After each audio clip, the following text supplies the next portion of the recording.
How to manage who can view my music on VK on Android or iOS phone. First open VK and then click hub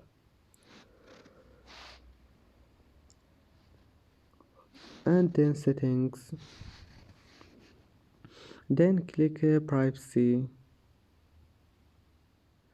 and here we'll find who can view my music. Click on it and manage it. You can make it for only you and or all friends. Just select anything you want here and go back, it will be saved. I hope that can help you. And that's it for today's video. If you like this video, please don't forget to like and don't forget to subscribe. And thank you for watching this video until the end, and see you in the next video.